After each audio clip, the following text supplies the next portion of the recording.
The Vatican Agent, 1998 to 1999.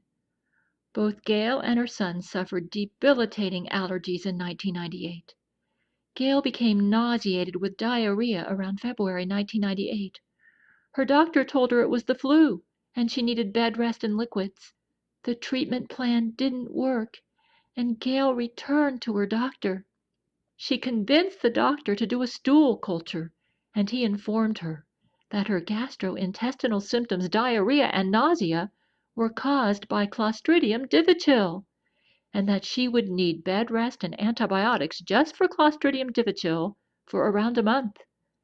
After around a month of treatment with metronidazole and good bacteria or probiotics, she lost her nausea and diarrhea, but she lay in bed for almost 2 months, groaning with nausea and diarrhea.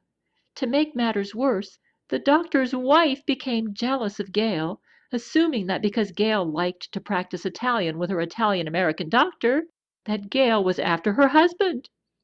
The doctor, because of his wife, almost dropped Gail as a patient when Gail most needed him.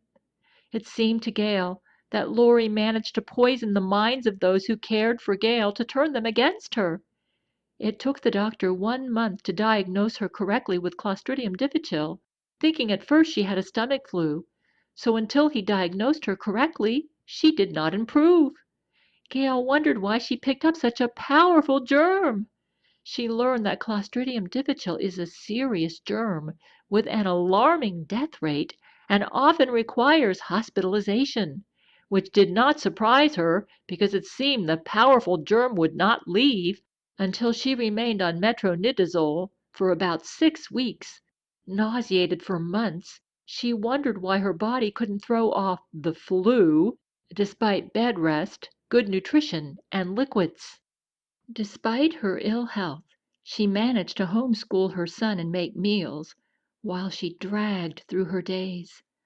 About June and July 1998, someone started making thumping noises around her mobile home at night, dumping her garbage all over her yard and setting the garbage on fire. Every morning she'd wake up to a new surprise. Often her deck porch would be a mess because someone appeared to have trashed it overnight while she slept. More work for her to do. She had to go out and clean the mess. The police for her area, the Berkeley County Sheriff's Department, just showed up and did nothing. They only patrolled the area. Then they said, "Maybe you should stay up all night and see if you can catch them." She concluded that the Berkeley County Sheriff's Department worked for Loree McBride. She thought, boy, this woman's good. I mean, she's good. What kind of connections does she have? She told Brent on her wiretapped phone, "You need to do something about that girlfriend of yours. Man, she's really getting out of hand." Gail sensed Brent deplored the situation his girlfriend had placed him in, that Loree disgraced and angered him. Gail felt that he agreed with her that Loree had something to do with this. That was very stressful. Gail and her son were getting very severe symptoms from the mobile home that had a high formaldehyde concentration in the kitchen area, and the off-gassing became unbearable in the summer heat. So in the hot summer months, both she and her son were dizzy. Once, with the temperature inside at around 90 degrees in the house, her son said, "Mom, I'm freezing." She piled one blanket after another on her son and took him to the emergency room. No one could explain it. She decided he was experiencing a strange allergic reaction to something. It made it hard to homeschool and clean house because she felt ill all the time. She suspected that Loree McBride was somehow behind this and marveled at her power, abilities, and connections. Then, on top of all that, Gail's church turned against her. The police department was against her. Whoever her enemy was, they appeared to hire juvenile delinquents to dump her garbage all over her yard and set it on fire, and she had to go out there and clean it up. Then she noticed when the preacher from her church came over to mow her lawn, because her husband was out to sea and needed her lawn mowed, that he snubbed her, treating her like a mental case, as if she was demon-possessed scum. Gail concluded, wow, that girlfriend of Brent has got some connections. She even put this preacher on my phone's wiretap, and he's brainwashed his whole church against me. Gail could tell by the sermons this preacher preached that he somehow got added to her phone's wiretap and apparently did not approve of her conversations with Brent and Franco.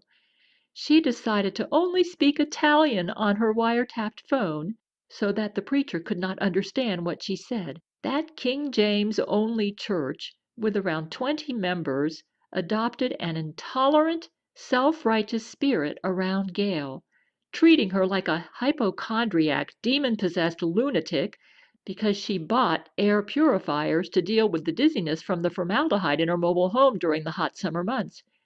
She thought Loree McBride got the county sheriff's department against me and this church. Gail called up an engineer. I want to order some formaldehyde test kits. He said, they cost $600. $600 to get a formaldehyde testing kit? I think I've got extra formaldehyde in my kitchen. It can't cost $600. He said, oh yeah, it costs $600. Forget it. Isn't there some place where I can get it cheaper than that? I don't know. She thought, my gosh, this woman's really good. She even got the engineer. She looked all around to try to find a formaldehyde testing kit, finally locating a cheap testing kit on the internet, but it wasn't easy. When she used it, she discovered her kitchen had formaldehyde, a pretty high exposure. But then she concluded, who's going to believe me? They'd probably think I made it all up, or that I'm not a scientist, so therefore I'm not suffering from formaldehyde exposure in my kitchen. She could tell that somebody was out to get her, and they also wanted to make her appear hypochondriac and crazy. And whoever they were good. She figured it was Loree McBride and her friends. She thought, those Hollywood connections she has, she's got some powerful friends that they can do this. Boy, things can't get much worse than this. I'm allergic to my own house. Her son almost flunked 4th grade because of illnesses, though she and her son made the deadlines for 4th grade just in the nick of time. The A. Becca homeschool video school curriculum had deadlines for submission of tests and final exams. Her son listened to teachers on video from Pensacola Christian Academy, and then Gail would administer the tests and assist her son with assignments and homework. The coursework was rigorous and demanding, and she had to spend time with her son, helping him prepare for tests. When she homeschooled her son in both 4th and 6th grades, she had no time to write. Therefore, her writing came to a standstill when she homeschooled her son for the 1997 and 1998 school year, the first half of the 1998-1999 school year, and again in Seattle for the first half of the 2000-2001 school year. Her son maintained an A average while in homeschool. In the month of August 1998, she started thinking about studying law. She told Brent on her phone, you know what? With all the problems that I've had dealing with police and corruption, I think I want to be a lawyer. I don't think these people, whoever they are going to leave me alone. She started thinking about law. Around November 1998, her family learned that their next duty station would be Seattle. So she wrote to the University of Washington Law School and asked for their bulletin, thinking perhaps she'd study law in Seattle. With all the trouble she got, she may as well become an attorney. She told Brent and Franco Nero on her wiretapped phone, I think I want to become a lawyer. That was November 1998. She was homeschooling her son in the 5th grade. Her husband out to sea as usual, she was by herself. She got the most lovely Christmas present for December 25th, 1998.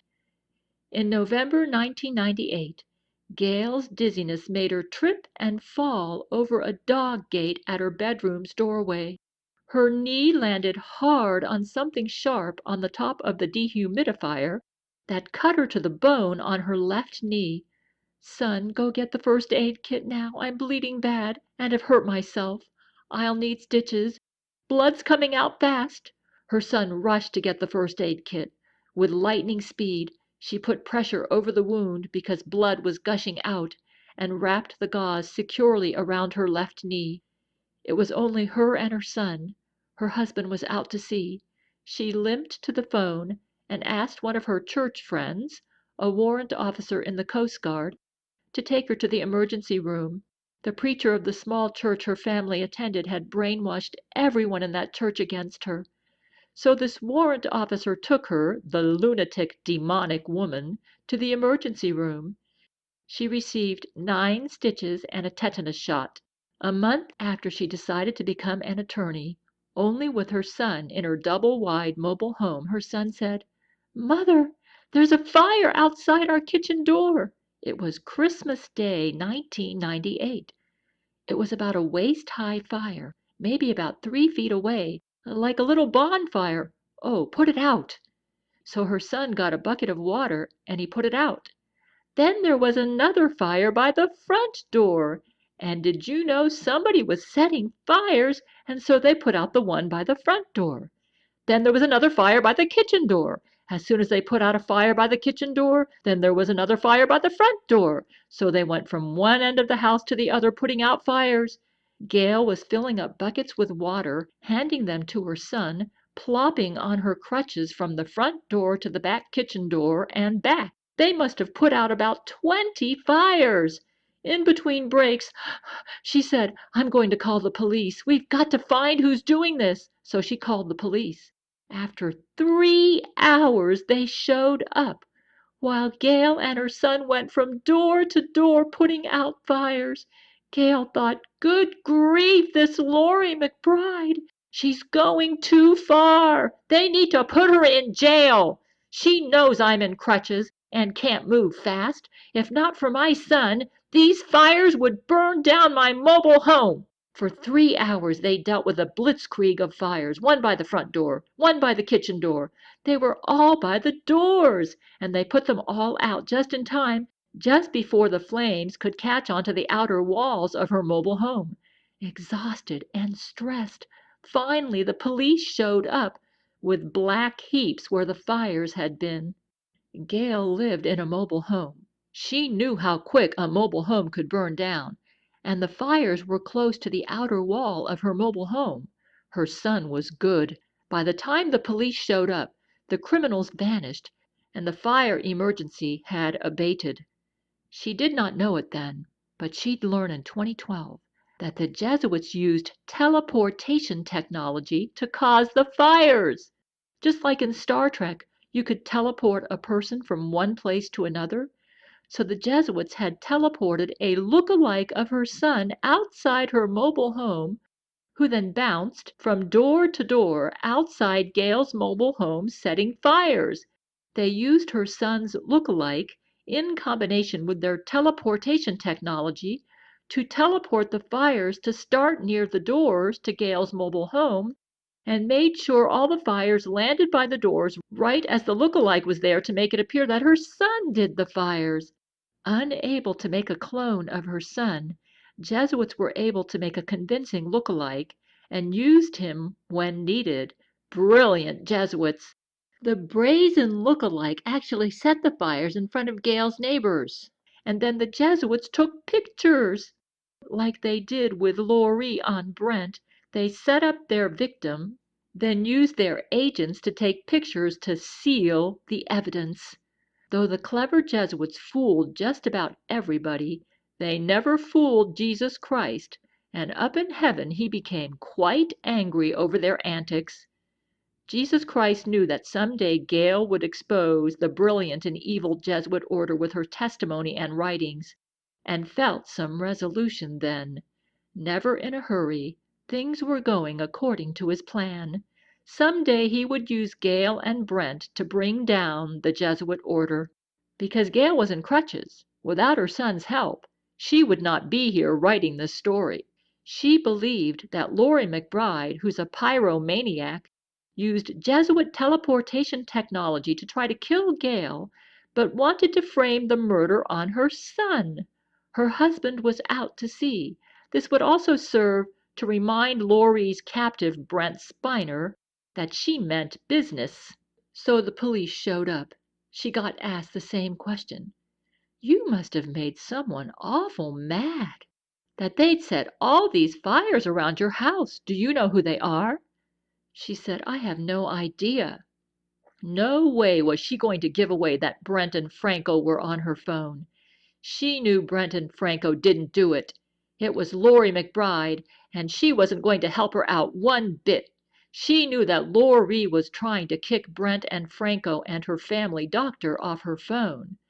Brent decided to put her Italian-American family doctor on her phone because he was a nice guy and liked Gail. So Gail said, I don't know. He said, those fires were only about waist high. We've had a lot worse cases than that in our police department. This really isn't that big of a deal. She looked at that man square in the face. Who's paying you to do this? He got real huffed up. Nobody.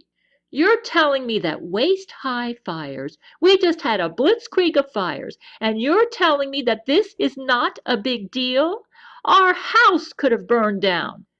We get fire reports like this all the time. Who's paying you to do this? Nobody, ma'am. Gail, despite her crutches, held her ground.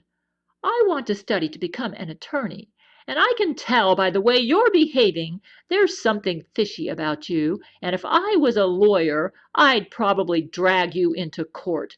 Who's paying you, officer, to try to frame me with these questions? You shouldn't treat these fires so flippantly. This could be very serious, officer. Irritated, he said, Nobody's paying me to do this. He then left. Gail told Brent about that incident. She decided that for future problems, she wouldn't mess with the Berkeley County Sheriff's Department. She called the fire department next, and the man came over and listened to her story and observed the black heaps where the fires had been. I'm very disturbed to hear this. The Berkeley Sheriff's Department behaved disgracefully. I recommend you get floodlights for your home and leave them on every night. That should discourage these criminals. No one likes to be seen. So Gail bought floodlights and put them on every night. That seemed to solve the problem, and the criminals left her alone after that. When her husband returned from sea duty, all her neighbors said Gail's son did those fires, but he was with her putting them out, and she knew he didn't do those fires. Her husband believed the neighbors over her. This made her so angry that she threatened to end the marriage. Finally, the stitches came off, and after a month she could walk. Her family doctor took the stitches out for her, upset this happened to her. He was Italian-American, and she enjoyed practicing the Italian language on him, that she had learned for Franco Nero. He was a nice guy. The Jesuits didn't want the marriage to break up. They decided they pushed her a little too far. So since her son wasn't punished, she decided she'd stay in the marriage. And her family got ready to move to Seattle. As a result of the medical problems Gail and her son had in the summer of 1998 with allergies, she started seeing a specialist in allergy and environmental medicine in South Carolina. She thought they tested her for formaldehyde and found a sensitivity, but were kind of reluctant to divulge it. Apparently it wasn't severe. From her mobile home's kitchen she felt very dizzy and spaced out. She thought it was formaldehyde. It was getting kind of scary to her at this point. She thought, this Loree McBride, she's just too good. And then another strange thing happened to her. Right after the fires, her psychiatrist called her. He said, I got an email from your husband. I'd like to see you. He's concerned about you. After the fires, Gail went into the book room to split her books from everybody else's books. She was ready to end the marriage over this. To protect her son, she said, Brent Spiner's girlfriend did those fires. At her psychiatrist, she said, What did you get an email from my husband about? We can discuss that when you come into my office. She thought, oh no, what has that Loree McBride done? So she went to her psychiatrist's office, and this psychiatrist, who she'd had a pretty good relationship with before, she had told him all about her Italian cooking, and he was telling her about his cooking. He was a cook too. All of a sudden, it seemed like he changed. The Jesuits had replaced her psychiatrist with his Jesuit clone, though at this time she did not even know clones existed. She just felt that Loree McBride had incredible power for a mere celebrity girlfriend, and she knew Loree was a killer. It puzzled Gail that Loree had such an obsession with her, because she had dropped Brent as a lover and Franco Nero had taken his place. She just presumed Loree raged with jealousy because she couldn't stop celebrities from falling in love with Gail. And though Gail dropped Brent as a lover, she knew he still had feelings for her. She figured this was the problem, though she couldn't understand why Brent kept her as a girlfriend. She could only conclude that he was a coward, and she never found a coward attractive. So her psychiatrist said, "Here's the email that I received. I'm concerned that you believe that Brent Spiner's girlfriend set fires around your mobile home." She said, "Why would that concern you? You really believe that Brent Spiner's girlfriend set fires around your mobile home?" "I really don't care to discuss this. I don't want to talk about my private life. This is not something I want to talk about." "We have to talk about your private life. That's how I do my job." "I don't want to talk about this. This is not something I want to discuss with you. I'm afraid you are exhibiting psychotic symptoms, and we need to put you on stronger medications." She said, "I refuse. I will not go on those medications. I'm not psychotic. And furthermore, I think I was misdiagnosed with manic depression and that I never had it in the first place. I believe my problems have been nutritional deficiencies and allergies, and that's why I've had trouble sleeping. I don't think I ever was a manic depressive, and I'm not going to be put on antipsychotic medications. I refuse." He said, "I can't make you. I'm very concerned about you. I think you should be put on stronger medications." "What medications? Would you at least please consider this? What medications do you want to put me on?" So he gave her the names of the medications, and Gail said, "I'll go home and think about this, but I'm pretty sure I won't change my mind." Gail went home and looked up the medications and found out they had some pretty nasty side effects and would have really messed her up. At this point, she was starting to explore natural medicine. No longer convinced she was a manic depressive, she determined that she must get off those psychiatric meds because she concluded that was a way for her enemies to manipulate and control her. She was on Tegretol, which was very bad for her. She was also on lithium. Tegretol was the bad one. She made up her mind, "I'm getting off of this stuff as soon as possible. I don't want to be at the mercy of these psychiatrists who want to get me all doped up and admit me to a mental ward when I know I'm not crazy." To protect Brent Spiner and Franco Nero, she didn't want to discuss her private life with this psychiatrist. To discuss Brent or Franco could mean they would get kicked off her wiretapped phone. She didn't want this. In a bad situation, in order to protect her privacy over Brent and Franco, she decided to wean herself off the psychiatric medicines by herself. She had been weaned off before by a psychiatrist in Miami and pretty much knew the procedure. She knew she had to gradually decrease her dose or she could suffer bad withdrawal symptoms. After this, she tried to find another psychiatrist. So she called around to try to find another psychiatrist. All the psychiatrists covered by her insurance were not available. The only ones that could see her were the ones she couldn't afford. So Gail thought, "Loree's really good. She got all the psychiatrists in Charleston. All the ones that I can afford with my insurance are not available. Boy, does she got a conspiracy against me. Well, I'm going to get off this medicine. I'll just do it by myself." But Gail needed some refills. She came up with a game plan. She knew she could decrease the dose so much every couple weeks, and by about May 1999 she'd be off everything. She had enough lithium, but needed a little bit more. She needed a refill. She called up the pharmacy and asked them to give her a refill of Tegretol or lithium. She knew she needed to gradually wean off, because if she did it cold turkey, she'd get those horrible withdrawal reactions. She'd been through that before.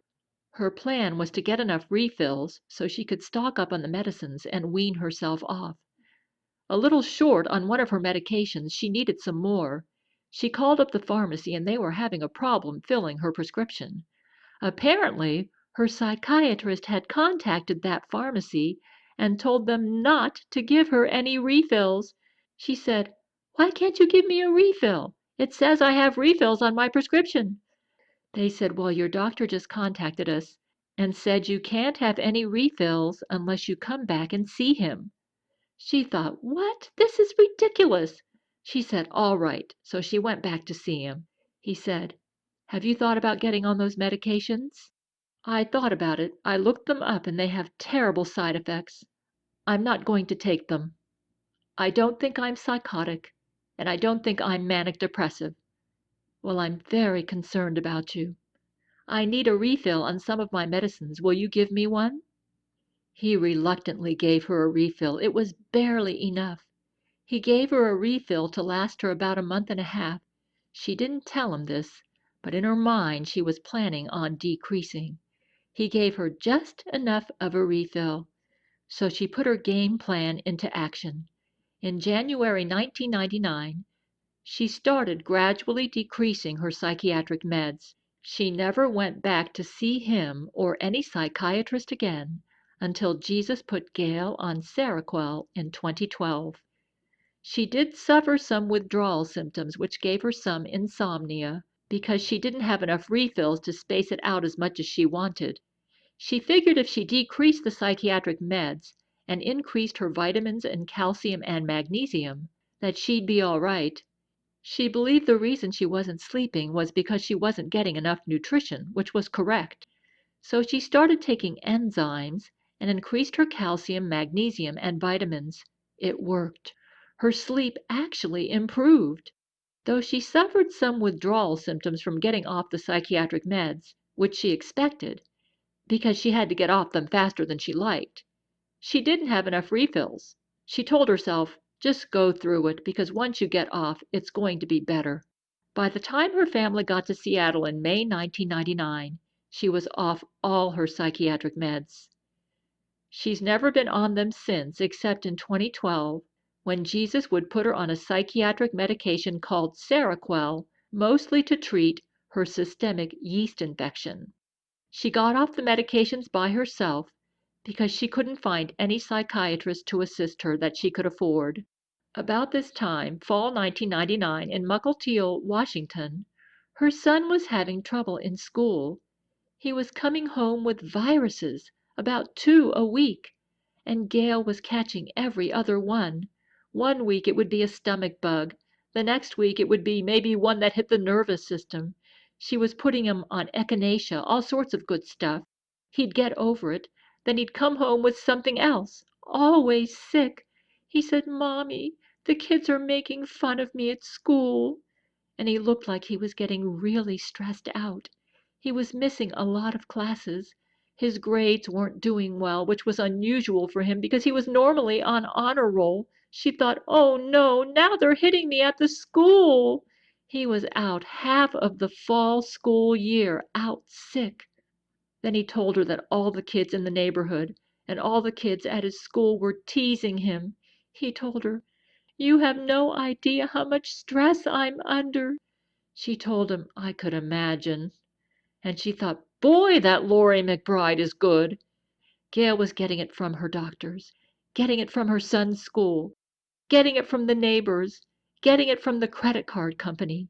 A mountain of stress, getting it from her family, getting it from that South Carolina preacher. The church in Linwood was all right.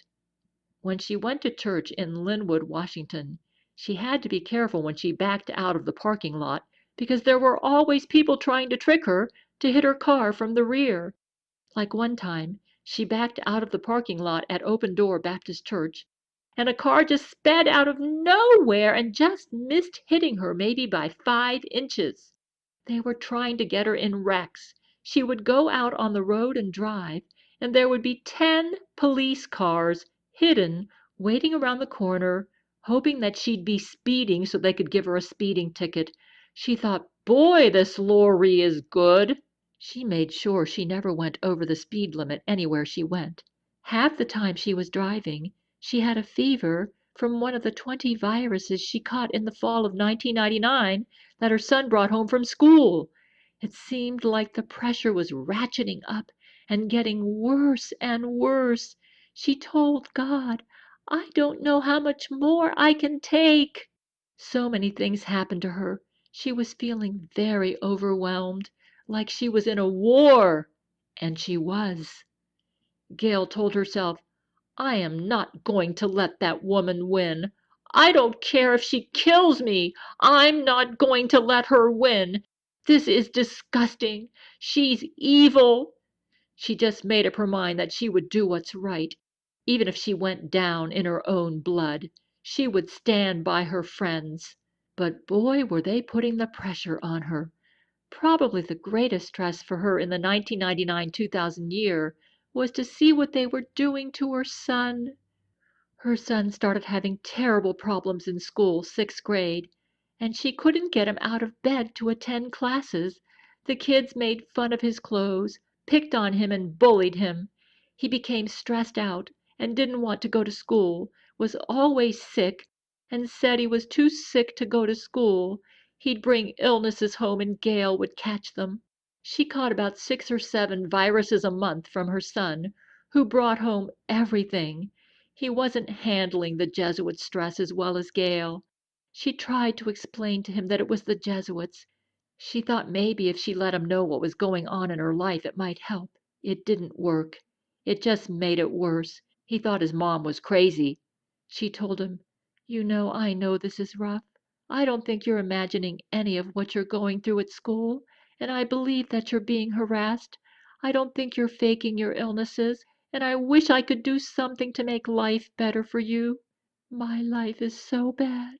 I wish I was dead." As if he whined for his last breath. His voice whined with pain. "I can't go to school. I feel terrible." "Oh, come on, you can't be sick this much." "But I am." And he'd roll around in his bed and whine and cry like a helpless and depressed worm. "I have a stomach ache. I can't go to school." Gail tried everything. He was almost a teenage boy. The only way she could get him to go to school was she'd have to pick him up. So she couldn't make him go. Most of the time he didn't want to take the bus because he said the kids on the bus made fun of him. So when she could get him out of bed, she drove him to school half the school year to protect him from the kids that were harassing him. That was probably the worst part about the 1999-2000 year, to see what they did to her son. And if that wasn't enough, he was flunking 6th grade. In January she got a letter from the school. "Your son is charged with truancy because he's missed so many days of school. We're concerned about this and we want to meet with you." So she met with the principal, and they were playing all these dirty tricks on her, where they'd send her these letters in the mail, and she was given 1 or 2 days to respond. She thought, if I don't respond, then they'd consider me in default, and I'd need to go to court and have my son with me for truancy in court. That would kill him. She always met the deadline. It's a good thing she checked her mail every day. The only mistake she made from a legal standpoint was that she should have insisted that all the promises she got from that principal about not taking her son and her to court should be in writing. They played dirty tricks on her. The principal of that school was very friendly toward her, which was kind of deceptive. Apparently they knew the school might be blamed if Gail's son flunked 6th grade, and they wanted the blame to rest squarely on Gail and her son. Gail met with her a couple of times, and she said, "I'm very concerned about your son because he's missing a lot of school." It eventually got to a point where they tried to get her son to appear before a judge on truancy charges. Gail figured out why they were doing this. It was because of the fires in South Carolina. They had to blame her son for the fires to cover their butts. That really made Gail so mad. She threatened to go to the news media over this, and also got a letter from her son's psychologist stating that for her son to appear before a judge would devastate his mental health. And so her son never had to stand before a judge for truancy. But her son did fail 6th grade, and her son was brilliant. An extrovert, his friendships meant everything to him, and he had no friends, only Jesuit kids, who were bullies that tormented him, trying to taunt him into criminal behavior. A Jesuit attempt to make her son into a juvenile delinquent, the kind who might set fires to a mobile home. When Jesuits attack their victims, it's like a blitzkrieg from 20 different angles. In July 1999, Gail began seeing a naturopath in Seattle. She struggled from day to day, overwhelmed by problems, with deteriorating health, deluged with a morass of complications and treachery. Gail complained of heartburn to her new Seattle naturopathic physician in June 1999. This naturopathic physician that Gail saw in Seattle summer 1999 for digestive problems actually had a fixation that Gail had weaned herself off psychiatric medications and suggested she get back on a small dose, though Gail told her she was sleeping fine and didn't understand her concern. She then changed the subject and suggested that she could do some chiropractic type manipulations, spinal extremity corrections, to cure her stomach problems or heartburn. But when Gail went to her, she jerked her neck back several times as part of the manipulations, and, after Gail's second or third visit with her, damaged her neck so bad that she couldn't sleep and became very nauseated. The naturopath expressed concern that Gail was totally off psychiatric meds and thought she should start a small dosage and go back to a psychiatrist, even though Gail told her that mentally and emotionally she was great, her sleep was good, and that she was more concerned about her stomach. She talked Gail, a reluctant patient, into trying spinal extremity correction, similar to chiropractic adjustments with some physical therapy. "I'm doing this mainly to help with my stomach," Gail said. "Well, this will help you with your stomach, and it probably will help with other things too." The naturopath manipulated her spine, and then she grabbed Gail's head and kind of jerked it back. Gail noticed she was feeling a little stiff in her neck, but thought, "Oh well, that was kind of a weird treatment that she grabbed my head and jerked it back like that." She jerked Gail's head straight back several times, as well as worked on her lower spine. Her heartburn improved, but she began to develop a new symptom, insomnia. She started losing a little bit of sleep, but didn't worry about it too much. It came on gradually, getting worse each time the naturopath pulled back Gail's neck. Gail did notice some minor sleep loss after her first spinal adjustment with her, but shrugged it off as normal because the manipulation she did to her lower spine helped her stomach symptoms. Though Gail began to get suspicious, she still was not convinced the naturopath assisted Loree McBride, so she continued the spinal extremity correction. So she went back to her, but after about the second or third visit, she realized that what she did to her neck sabotaged her sleep and mental health and gave her neck spasms that kept her up all night. She couldn't understand why she manipulated her neck for stomach problems. Gail went back for about 1 or 2 more treatments. After the second or third treatment, when she went home, the muscles in the back of her neck were having spasms. She was in so much pain she was up all night. "Oh my God," she thought. "Loree McBride got the doctor to try and induce psychosis in me using that spinal extremity correction." Up all night, she had a headache, was nauseated, and was actually getting mental symptoms because of the manipulations done to her neck. After the damage was done, furious, Gail realized the naturopath deliberately manipulated her neck to try to induce psychotic symptoms and insomnia in her through her neck manipulations. She did notice that the manipulations, especially after her second and third visits with her, seemed to bring on some psychiatric symptoms, such as depression and anxiety. She never went back to that naturopath again. Loree got this doctor somehow. But she thought, "I bet I know who can fix this. a chiropractor. So she called up a chiropractor and made an emergency appointment. I need to see you right away. I'm really in distress. I feel lousy. This is the first time she'd ever been to a chiropractor. Gushing with friendliness, he said, I need to take x-rays. After x-rays, he said, Ah, yeah, we need to manipulate your C2. Grasping her head with both hands, he jerked her head to the side. Gail felt better, but it didn't last. So she had to go back to see him again. Now her bills were really piling up. The second time the chiropractor gave Gail an adjustment, she felt worse than she did when she went to the naturopath. She thought, oh no, they got the chiropractor. Exhausted, she called him up and said, I don't know what you did to my neck, but I want you to fix this. I'm going to show up, and whatever you did something bad to my neck, and I know you didn't do it right. Now you fix it. She went to him and said, I want to be able to function, and I don't know what you did to my neck, but I want you to fix it. He didn't fix it too good. Eventually her neck muscles became so spasmed, and she'd never had these symptoms before in her whole life, that she was up all night with nausea and mental and emotional irritation. The Jesuit naturopath used the neck jerks to induce psychosis on Gail under the guise of spinal extremity correction treatment for her stomach. Forget that doctor man. What am I going to do? She realized her insurance covered physical therapy. He's no good. She gave up on both the chiropractor and the naturopath.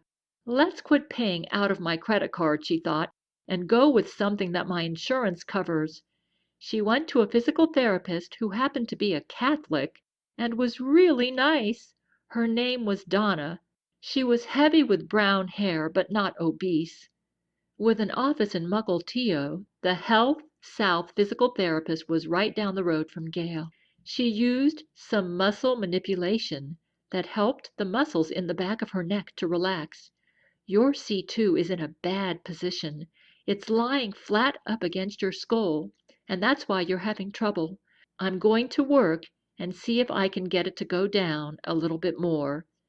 Gail learned some exercises from her to help bring her neck back into a more correct position, and went to her for 2 months of physical therapy. The physical therapist helped her enough that Gail could sleep for about 6 hours a night, but she certainly wasn't getting beauty rest. Finally, after about 2 months, she did all she could, and Gail felt so much better. Donna and her assistant treated Gail with kindness. Finally, Donna said, I've done everything I can with physical therapy to get your C2 to go down, but it is just so stubborn. I think you're going to need to see a chiropractor. Gail told her, oh boy, my insurance doesn't cover that. I talked with a chiropractor that's down the road from here, and I hear he's really good. You may want to try him. It may only take 1 or 2 visits and you'll be fine. You may want to try him and see if he can help you, because I've done everything I can with physical therapy to get that C2 to go down, and it won't. Because Gail had faith in Donna, she went to visit the chiropractor down the road. He was a blonde, trained at a Los Angeles chiropractic school, and Gail was very impressed with him. I'm going to make a special arrangement with you where you can visit me as many times as you want in a month, and you just pay a monthly fee of $60. Gail strongly suspected that Brent had struck a deal with this chiropractor. The chiropractor used a ping machine on Gail's neck, and she got really good help from him. Your C1 is way up there, but I'll keep working on it, and we'll get it to go down where it needs to go. She ended up going to him for a year and had him do her entire spine. She ended up taking her son to him. Eventually her neck problem got fixed. She had never had neck problems before in her life. After several months, a good chiropractor and physical therapist fixed her, but the total charges to fix her neck problem were very expensive and didn't help her rising debt. Gail fought for months to get those criminal medical charges off her credit card. It seemed Her certified return receipt letters never made it to the credit card company until about 3 weeks after she mailed them. And then, once they reached the credit card company, they somehow got lost. She decided to dispute the charges from that naturopath and the chiropractor that ruined her neck. She refused to pay for their charges. What happened to her letters was unbelievable. She wrote a letter to the credit card company, First USA Visa. She sent it certified return receipt and made copies of it. She didn't get her return receipt card until about 3 weeks after she mailed the letter, and she got no response regarding her letter. The second letter she sent to them certified return receipt got lost, and they didn't know where it was. On the third try, certified return receipt, finally the letter made it to the right department. But for each attempt, it always took 2 or 3 weeks for it to get to the credit card office.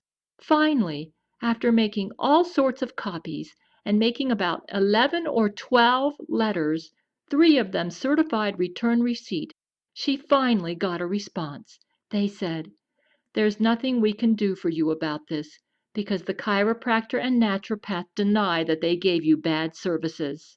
She thought, all right, just forget it. She wanted to dispute the charges because she was mad at that chiropractor and that naturopath and wanted to make it plain that they should probably be sued for malpractice. But she got the runaround because the Jesuits protected them. Gail told Brent to bring Loree McBride to court for more charges. After Loree tried to burn down Gail's mobile home in 1998, Brent took Loree to court to try her as a criminal against Gail. After several rounds of physicians, chiropractors, and physical therapists, Gail found good practitioners. B. Scott Jones, chiropractor, Seattle, Washington, and physical therapist Donna of Health South, who fixed her neck so that she could get her rest. During conversations with Donna, who was Roman Catholic, Donna said, "Oh, I loved the Thornbirds, but that Ralph was certainly not a very good example as a priest." These crimes against her health cost a lot of time, money, and harassment, along with the discomforts of sleep loss and nausea from a maladjusted neck. Her debts piled up. She'd started using credit cards with no job for the first time for her health expenses because her ex-husband refused to pay for any of this, and much of this chiropractic and natural medicine was not covered by her military health care coverage. She was getting ripped off by criminal, though licensed, health practitioners.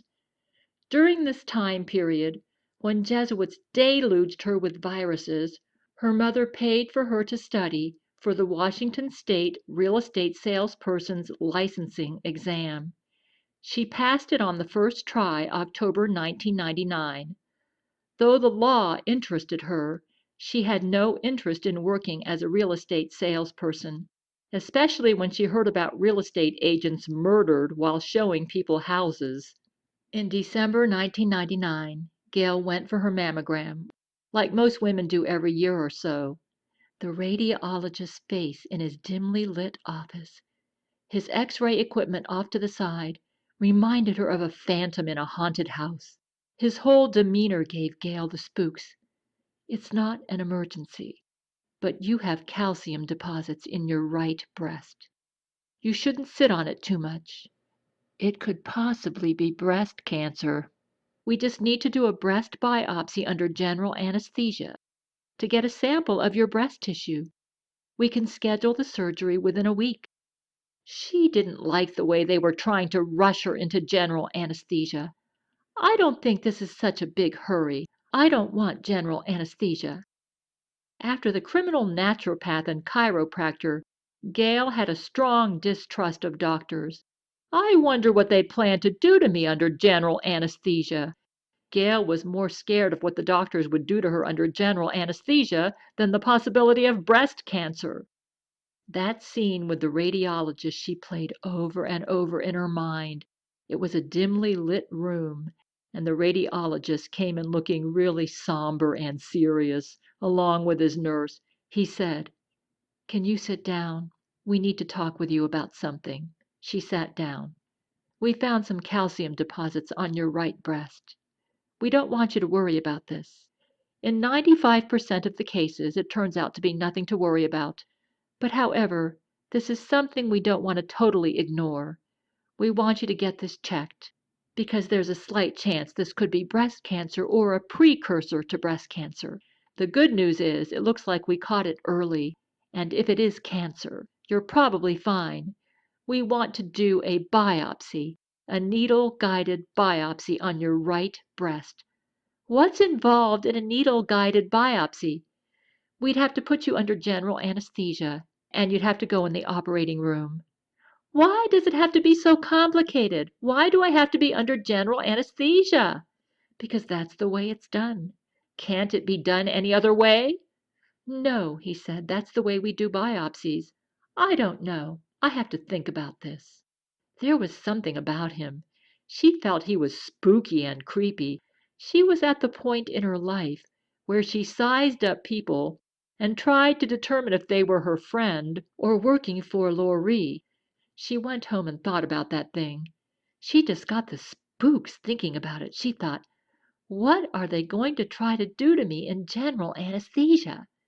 Loree and her naturopath friend had already messed with her neck. So Gail didn't trust the radiologist. Something about him did not sit right with her. He was in too big a hurry to put her under general anesthesia. She decided to abandon him as a physician and told the radiologist she would get a second opinion. She thought about that radiologist and how spooky he looked. She thought, boy, this Loree McBride is good. Overwhelmed and exhausted, around December 10th, 1999, she awakened from her sleep around 2 in the morning in her Mukilteo apartment. She lay in her bed in the darkness with her eyes wide open and heard a sentence in her mind that said, "Your enemy is the Roman Catholic Church." As she thought about her life and what had happened to her and Brent, suddenly it occurred to her that if the Roman Catholic Church was her enemy, then perhaps Loree McBride was an agent for this church. She recalled that she'd read on the internet around 1996 that Loree was Roman Catholic. It seemed odd that when Brent brought her to court, she mounted a granite mountain against Gail and Brent, so that the case dragged on and on and on, and the attacks against Gail because of her worsened and became more and more complicated, convoluted, and devastating. It seemed she controlled the doctors, the pharmaceutical companies, the school districts, the governments, the airplane industry, economics, and the environment. Gail couldn't believe the power this woman had. She felt as if her ship sunk further with the endless storm surges from Loree's cannon. How did this woman have so much power? On the internet, she did not look capable of mounting such brilliance and power in law, medicine, and politics. Gail always wondered why, even after she tried to rape Franco Nero, Brent kept Loree as a girlfriend.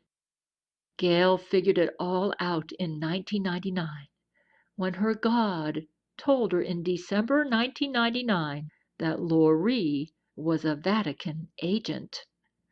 Her brilliance always amazed Brent. He'd learn later that she was half King David and half Catherine the Great. December 1999, she said Jesus spoke to her in a still small voice in her mind around 2 a.m. Your enemy is the Roman Catholic Church. Jesus also told her that if she'd start writing again, he would remove a breast cancer that she had in her breasts. Gail started writing for Jesus, and her 2 biopsies for breast cancer in 2000 came back negative. In 2005, she would finish her novel Silver Skies. In horror, that December 1999, her confusion about Brent vanished. She read Brent's heart with brilliance. She realized that he allowed a woman he hated, Loree, to be his constant companion, only to protect his Gail. Then Gail reinstated Brent back onto the throne of her heart and decided that his love for her was as high as the heavens, or he would not have allowed a killer to live in his home only to protect her. What love he had for Gail! To allow a murderer to live in his house so he would know where the murderer was at all times in order to protect Gail. Gail realized this in 1999 and yearned again to nurture her Brent. She figured out that he only lived for her, so she reinstated him back to the throne of her heart, believed again in his greatness, cried for hours begging his forgiveness for calling him a wimp over Loree. She told her long-distance lover, Franco Nero, that night when Jesus spoke to her, December 1999, that she must marry Brent because he'd gone through hell for her. Brent felt reborn. He no longer contemplated suicide. He kicked the drug rapist out of his house, his way of reinstating Gail as the wife of his heart. So on this cool, brisk winter evening at 2 a.m., in the middle of December 1999, in her Seattle, Washington apartment, as Gail pondered over the granite mountain of Loree McBride and her friends, suddenly everything made sense. When God told her in his still, small voice, "Your enemy is the Roman Catholic Church." Gail didn't know exactly what happened to Brent to cause him to acquire Loree, but she knew if she was a Roman Catholic agent assigned to break up her relationship with Brent, that she received brilliant directions from a brilliant church, and that she used criminal means to acquire her girlfriend status with Brent. A flash of insight glared through Gail's mind. She realized Brent could not give her up as his girlfriend because whatever type of extortion she used on Brent, for he'd hinted to Gail that she got her relationship with him through some kind of extortion, that it must have devastated Brent, that he strived to overcome the devastation, but was no match for the granite mountain of the Vatican under Jesuit direction. Loree McBride, through a brilliant and diabolical plot, obtained girlfriend status with Brent because Brent felt that by maintaining her he could protect his communications with Gail. Gail felt now that Brent kept Loree for one reason only, in order to keep his relationship with Gail in the only way he knew how, because he worshipped the ground Gail walked on, that he never wanted her, that he only kept her for Gail, that he put up with the constant companionship of a woman he couldn't stand just for Gail. She could only imagine what it must have been like for him to have to endure the companionship of Loree McBride, who, after Brent made love to Gail on the phone, July 1993, called her to scream at her at midnight with spite and venom in her deep, lacerating voice, "Hey, bitch, what the fuck are you doing to my boyfriend?" She knew now that he allowed a criminal to be his girlfriend, that he loved Gail so much he put up with the company of a woman he couldn't stand just for her, that he adored Gail so much he was willing to have this criminal for a girlfriend so that he could continue to hear Gail's voice, her thoughts, and to have what little presence of Gail in his life that he could have. Some way, somehow, Loree had weaseled and extorted herself into Brent's life so that Brent felt that the only way he could protect or continue his relationship with Gail was to go along with this criminal Roman Catholic agent that he despised. But he did not realize that she was a Roman Catholic agent because the Roman Catholic Church targeted Brent and Gail behind the scenes. Recalling the Roman Catholic Church's brilliance from the publications of Jack Chick, Gail felt she'd been too hard on Brent about Loree because Brent fought not a woman, but an empire. That he maintained her just so he could keep his communications with Gail made him seem heroic in perseverance.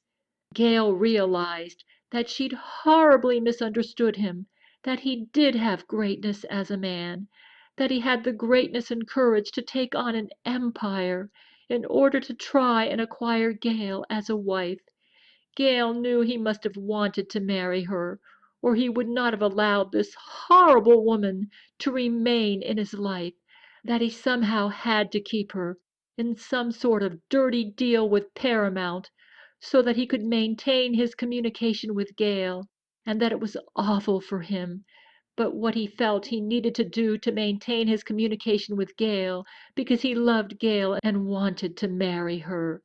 Gail ran to her light switch and switched on the light, rubbed her eyes, and glared, as if in a daze, at the rows and rows of books in her room. She had nearly a 3,000-volume library that filled all the walls of her Mukilteo bedroom. A little over half the books were hers, and one whole shelf was all writing instruction books, including her course from the Institute of Children's Literature, with notes from her instructor, Jim Murphy. Brent tried to fight off an empire because he adored her, because he worshipped the ground she walked on, because he wanted to marry her more than anything in the world.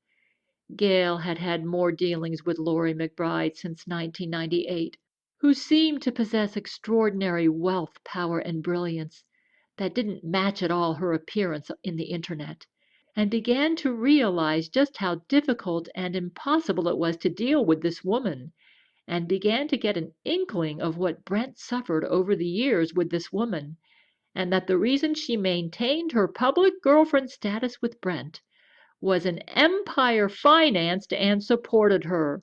Her brazenness and deadly actions made sense. She was just like the powerful and brilliant church who directed her.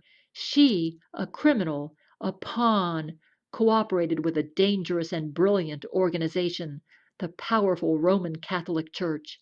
And though Brent wanted to give her up, the Catholic Church made it that if he did this, he would lose Gail as well. So Brent must have gone through the scourges, fires of hell, and pestilences with this woman, just so he could keep Gail in his life. This realization of how Brent suffered and endured because of Loree McBride, backed by the Roman Catholic Empire, who forged her way into his life, hit Gail like a tidal wave in the wee hours of that December morning. One may wonder how Gail could so readily forgive Brent for having Loree McBride as a girlfriend, after he had propositioned Gail on the phone in 1991. It was because, when she discerned in December 1999 that he was the victim of Vatican targeting, Gail realized for the first time that he had strived heroically to protect her from the harassment and targeting of which he'd been a victim since around 1992. But despite his monumental efforts, the Vatican outsmarted him, and they commenced with their attacks on Gail and her family, working through every loophole they could find and manipulating Brent like a pawn on a chessboard into a favorable position on which to launch their hopefully decisive and fatal thrusts and machinations against Gail and her family. Gail reasoned that Brent never told Gail about Loree McBride because he never wanted her, and probably thought he could get her out of the way through his own efforts, and so felt Gail didn't need to know about her because Loree wasn't that important to him, and he didn't feel that Gail's knowing about Loree would be of any help. Unfortunately, Gail thought, he never figured out that she was a Vatican agent, and he greatly underestimated how dangerous she was and what a formidable player had just encroached into his life. Therefore, because he did not know who she really was, and because he did not know that when he took her on he was taking on the Vatican, he only saw her as a hell-raising woman obsessed with him, and the sly Vatican played on this to the hilt. Gail concluded that Loree McBride was the smokescreen. She was instructed to become a nuisance privately with Brent and in public to play the part of the celebrity girlfriend. The Jesuits wanted to use her to play on the public stereotypes about celebrity girlfriends, and she was to be as opposite Gail as possible to create the impression that Gail would never be a woman that Brent could be in love with. Around the public, she played the celebrity girlfriend role and made sure that her lifestyle, attitudes, and views would fit the typical stereotypes that the public has about Hollywood stars and their girlfriends, with maybe a little added emphasis in the areas where she differed from Gail in appearance, attitudes, and lifestyles. The Vatican realized that Brent might get mad enough to drag Loree to court, and they were prepared for this eventuality. She received expert legal counsel from Vatican lawyers from the very beginning of her romantic relationship with Brent. Brent was duped. He thought she was just a hell-raising drug rapist that he could get rid of eventually.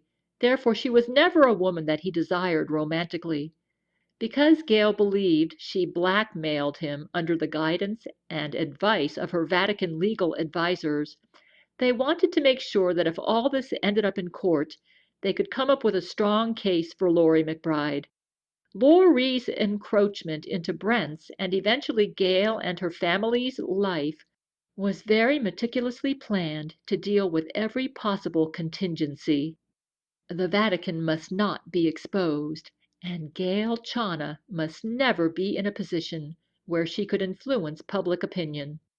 Apparently the Jesuits knew all about Gail and determined she was a serious threat to their goals, and Gail must never become famous through her writings or her love life. Gail and her family must be destroyed. This was Loree McBride's job to assist in this effort. So how did Gail believe Loree had sex with Brent? Gail thought. Brent drinks alcoholic beverages. I believe she spiked an alcoholic beverage which he drank. When he was knocked out, she raped him, took pictures of the incident, and when he awakened, he had no idea what happened to him. She then furnished him with the proof that she and Brent had had sex and held it over his head constantly to maintain her girlfriend status with him.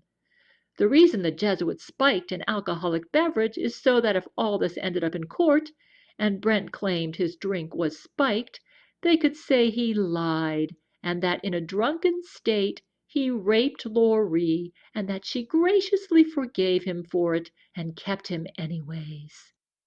That's why she often dressed seductively to make her appear like a woman Brent would not be able to resist if he was drunk.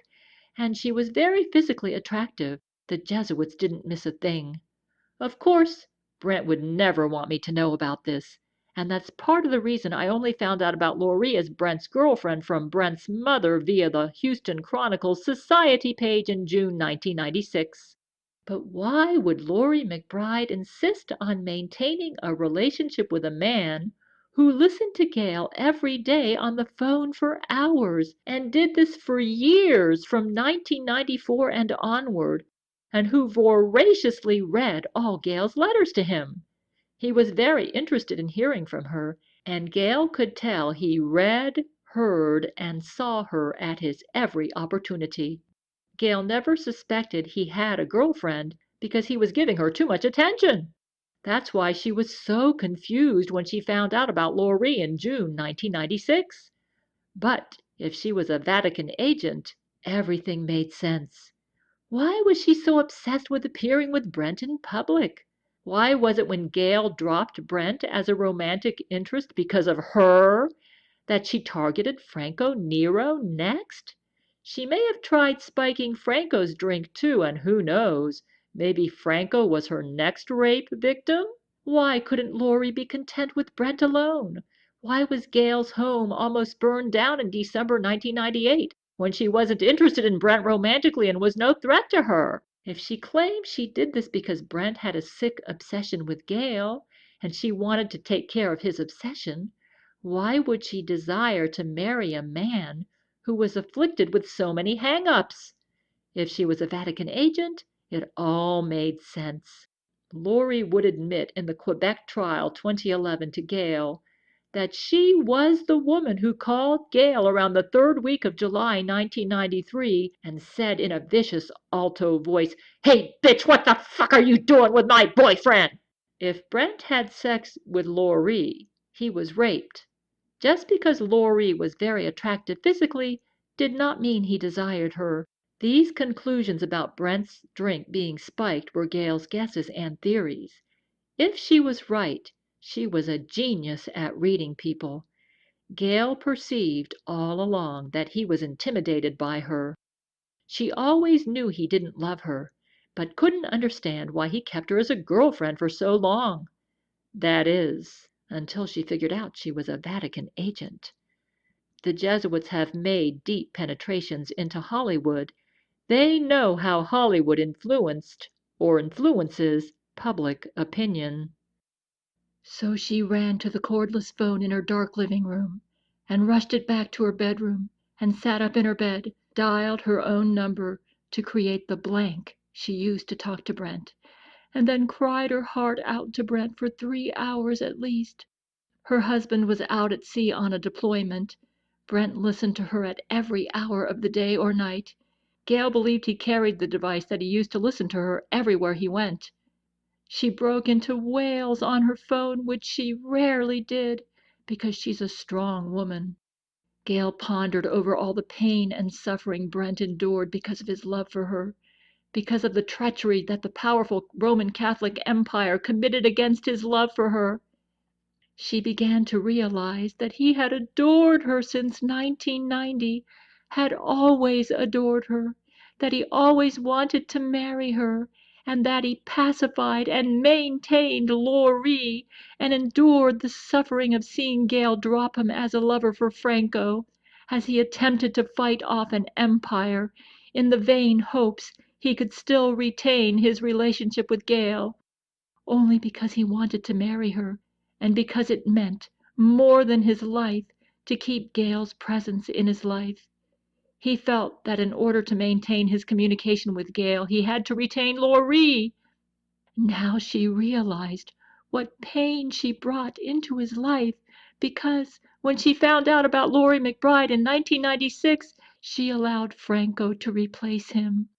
She realized that she almost allowed a brilliant and powerful empire to manipulate her to destroy the love of her life, because she'd fallen for their diabolical plot against her lover. In between sobs and sniffles, she told Brent what God told her, and asked Brent to forgive her, that she now understood what he'd gone through for her. So she cried for hours on the phone to Brent, from about 3 a.m. to 5 a.m. in the middle of the morning on that December 1999, and asked Brent to forgive her for taking Franco in his place, that she felt that the Roman Catholic Empire used Loree McBride to cause problems between Brent and herself in order to destroy their love for each other, that they somehow extorted him into a relationship with Loree and interfered with his relationship with Gale, that Gale had no doubt that he loved Gale as much as his own life. She knew he had to love her supremely in order to put up with all this pressure, and to put up with the company of this awful woman, even after he knew she tried to seduce Franco, so that he could keep his communications with Gale on her phone. All doubts about Brent's commitment toward Gale as the love of his life vanished. He was so committed to Gale that he risked all he cared about to maintain his communications with her. Then she said, "I offer you my hand in marriage. I will end my marriage because my husband opposes natural medicine. So now I have scriptural grounds for divorce, because I need natural medicine to stay alive and to function, and my husband opposes it. So I can't stay in this marriage anyways. When I'm free, I'll marry you." Brent would accept her offer, she had no doubt, because she had him all figured out now. Gale realized that he had adored her since 1990, and that he'd never stopped adoring her since then, and that the only reason he put up with Loree McBride was because he felt this was the only way he could maintain his communications with Gale, so that he could one day marry her. She told Brent if her husband refused to support natural medicine, that she had scriptural grounds to end the marriage, because that was desertion, and so now her conscience was at rest about ending the marriage. Brent sacrificed his time, money, and emotions to deal with this powerful Jesuit empire for her, and so now she no longer had moral scruples about marrying Brent, and she had no doubts at all about which man deserved marriage to her. She had no doubt now that Brent loved her far more than any man ever did, than any man ever could.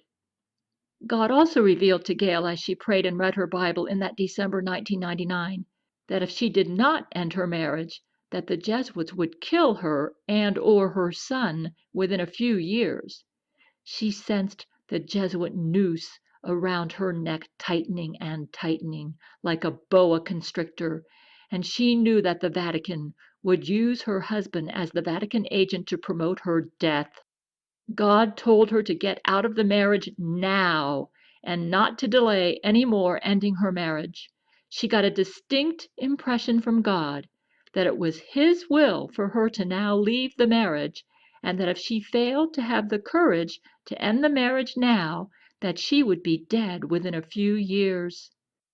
God said to Gail distinctly in that December 1999 that she must end her marriage and do it now if she wanted to stay alive.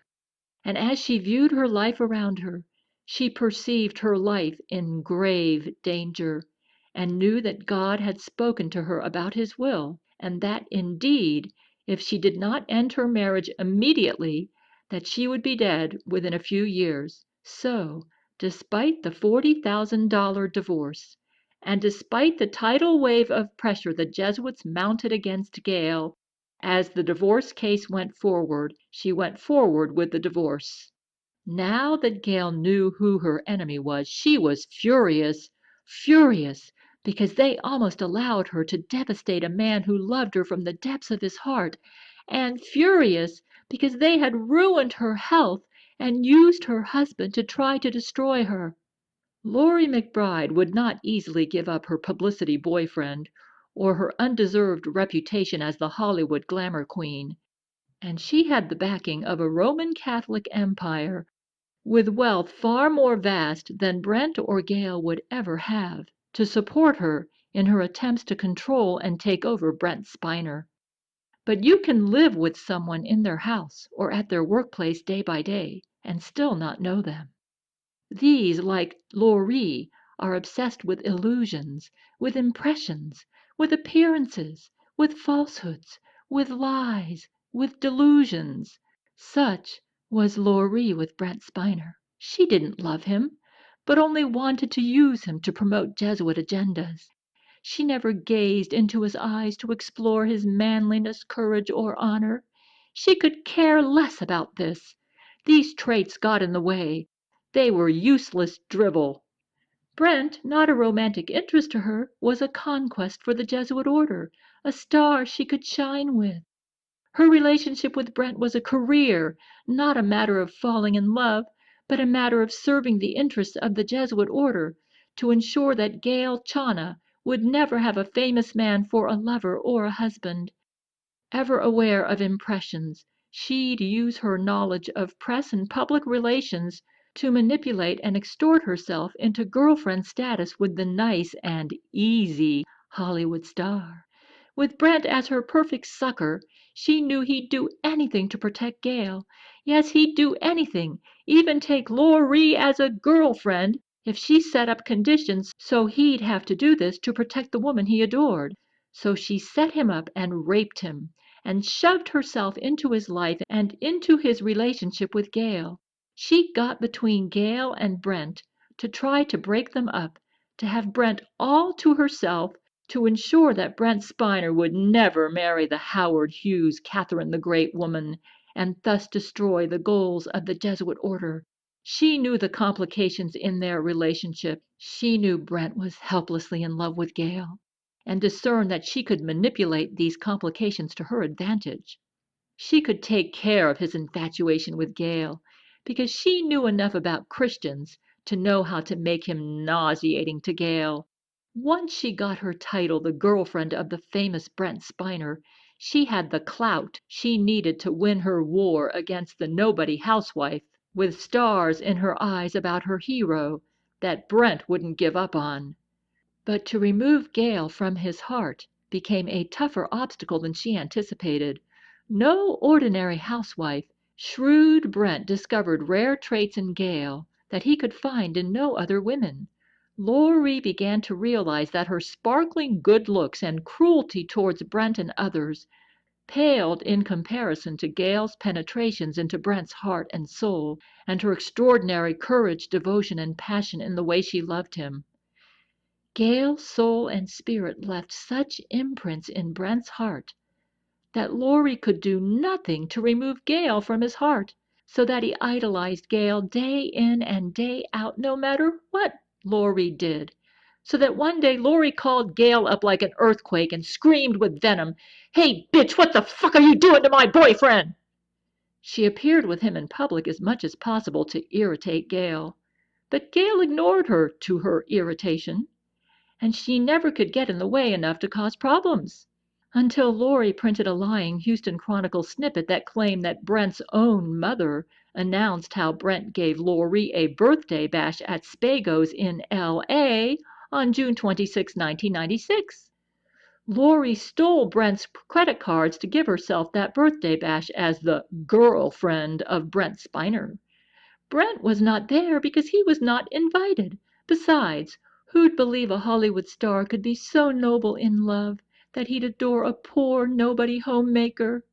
What a perfect scenario, a genuinely nice Hollywood star who adores an honorable but naive woman who won't go to bed with him, but talks or writes love nonsense to him all day.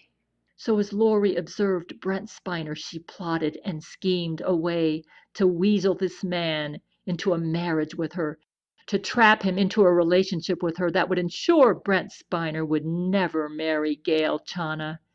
She used her good looks and public relations savvy to the fullest to accomplish her objective.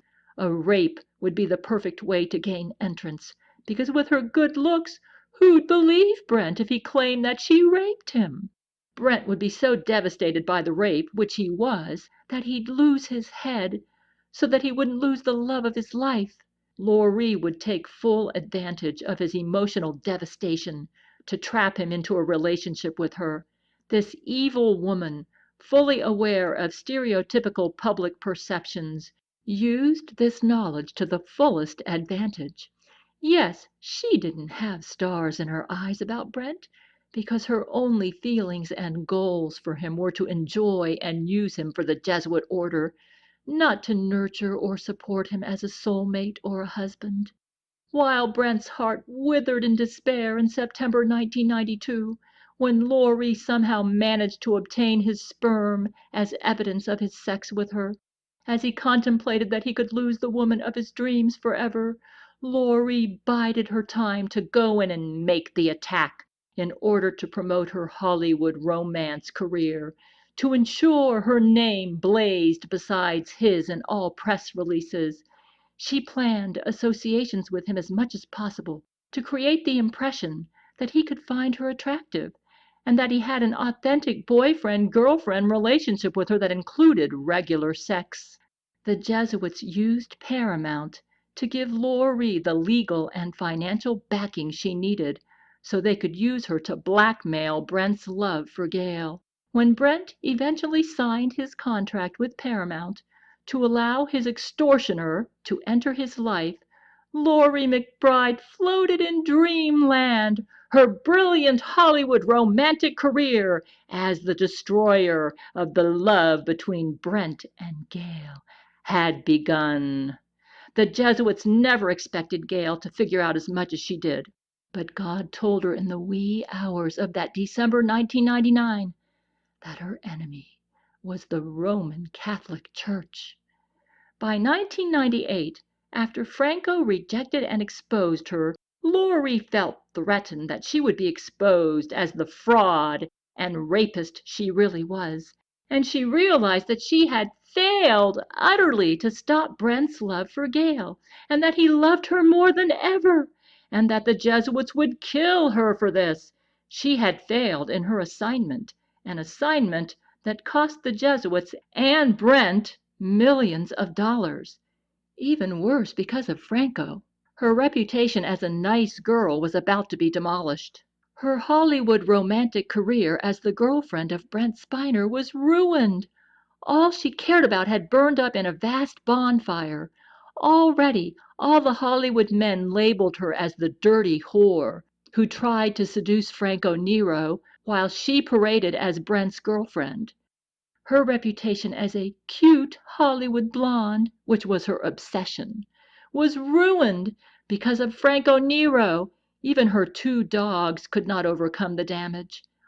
All of Hollywood knew she was a cold-hearted, calculating bitch who only owned dogs to create the false impression she was an animal lover and therefore had to be nice and cute and friendly and never one to use drug rape to extort Brent Spiner into a boyfriend-girlfriend relationship with her. How could she convince the world that Brent had willing and knowing sex with her when it's obvious such a nice guy would never want a woman as vulgar and vile as her, who tried to rape Franco Nero like she raped Brent Spiner? Is it any wonder that Brent stared at her like she was a viper in all the Germany photos of her taken in December 1996? The time when she tried to do a repeat performance on Franco Nero, like she did to Brent in September 1992, when her actions caused Brent's heart to wither in despair? The Jesuits wasted no time to doctor up her internet photos, taken of her London visit to Franco in September 1996, to cover up more of her breasts and bring the V-neck on her seductive dress up higher, create a more angelic look to her face, minimize her purple and seductive lipstick, and make her look less like the murdering whore she was and is. She was dressed to seduce, but instead repulsed the Italian film star who had the gall to expose her rape attempt to Brent Spiner, who stared at her like she was a viper in the photos taken of Brent and Loree together in Germany in December 1996. These photos show that Brent hated being with her and hated the game Paramount extorted him into, that he'd rather have just about any woman in the world for a girlfriend or constant companion than this cruel and lying viper. Even if Franco rejected her, he didn't have to tell Brent and the whole world about it.